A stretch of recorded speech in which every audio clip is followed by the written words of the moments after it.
Nigeria. But I have Dr. Ken joining me. He's a lecturer with Ebonyi State University. Doctor, can you hear me? Good morning to you.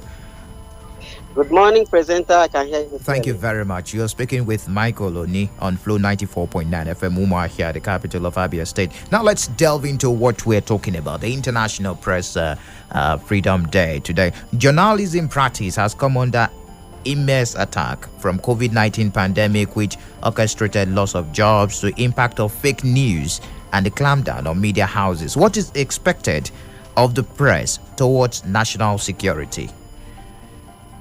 Yeah, thank you very much, presenter Michael. If we talk about attacks on the media, I can say that it didn't just start today.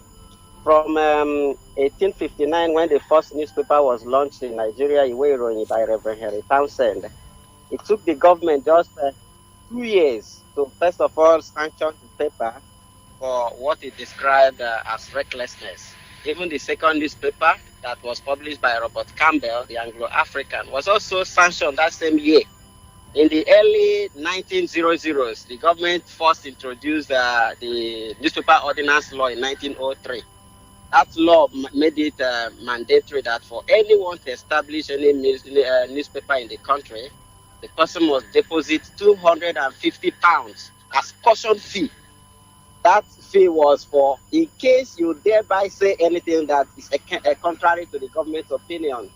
So it was like that till the Official Secret Act of 1907. Then to 1960, when we got our independence, I could say that the press experienced a little freedom between 1960 and 1966 before the military took over. And within the period, the press had a torturous journey. For instance, you could remember in 1970, the journalist Juan Amakri was molested severely in River State, where he was beaten, made naked, and even shaved his head with a broken block bottle.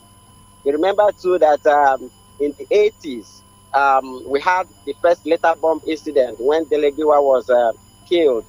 Then when we returned to democracy in 1999, we experienced a bit of press freedom. But you could remember that during Obasanjo regime too, we had some hiccups with the freedom of the press. Notable in the mind, you could remember there were seizures, there were attacks. And this day newspaper of 2001 specifically was attacked was set ablaze over what we describe as the Miss World beauty pageant and all that. The Goodluck and the Yaradua and Goodluck administration also had some elements of press freedom, but we will not forget that journalists were also attacked during the time. You remember Chris Enenche, Enenche, who was shot dead in Kano in 2012 in his attempt to report Boko Haram activities. Then move on to the current administration. We have also faced a lot of challenges. Remember the Shiite protests of 2019 when another cub reporter, Precious Owolabi, was gunned down in the process. We remember Agba Jalingo, who was arrested in 2019 over his report about Cross River government. And he was immediately charged for felony or for treason. So the journey has not been very easy. Generally, you remember during the NSAS protest too, that the journalists were attacked. Generally, cameras were smashed. The AIT, the channel, the Arise News were shut down, were fined because of what transpired. So even till the present moment, the journalists in Nigeria has been endangered species. They've not had enough. Dr. Adibe, looking Yes. at these obvious challenges, can we operate without arousing the anger of the present day government? Can we operate looking at the obvious challenges, the threats, as well as national security? Yes, we can operate. We can operate, but each segment of the society must also do what is needful to enable us operate the way we should operate. For instance, the press is commonly referred to as the fourth estate of the realm. And you also know that the 1999 Constitution, Section 22, paragraph 11, 13 to 24, made it mandatory for the press to hold the government accountable to the people.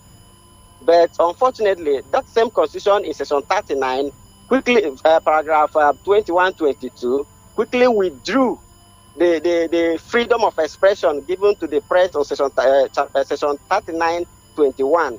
So he said that whereas you are free to establish the media, that your establishment must not be allowed unless it is permitted by, in case if it is and it must not be against.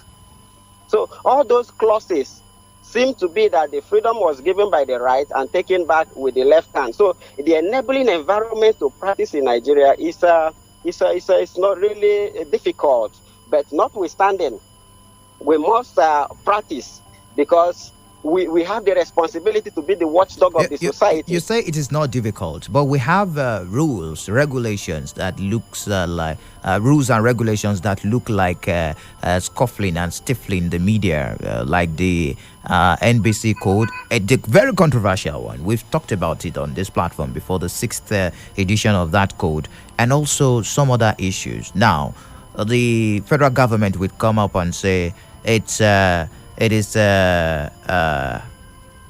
worrisome that some persons are reporting stories that threat to national security, when those stories have been found to be very true and correct. But sometimes you're expected to withdraw such story from the public due to national security. In such situations, what is expected of a journalist?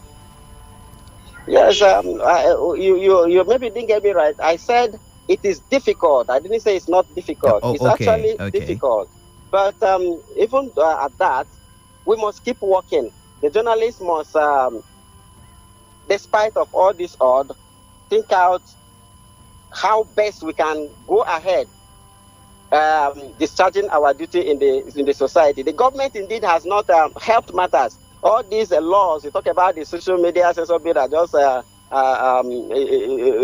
come up, which they are still at the certain stage. So we want to say that the enabling environment has not been provided for journalists to operate in the country. For instance, security currently is a major challenge. And I'm even tempted to say that as the fourth estate of the realm, if you can provide security to legislature, executive, and judiciary, the security should also be provided for journalists. Perhaps attach them with security men in the discharge of their duties, so that they will also discharge their constitutional duties as enshrined in the Constitution, as I just mentioned earlier. So indeed, the situation of journalists in the country is precarious, but I believe that there is hope. All right. I pray that the hope will, we will see the hope, like Samson we always say. Anyways, thank you very much for joining us this morning, and also for your analysis this morning, Dr. Ken Adibe. We do appreciate you. Thank you very much, Michael. Dr. Ken is of the Mass Communications Department of the Ebonyi State University. Thank you very much.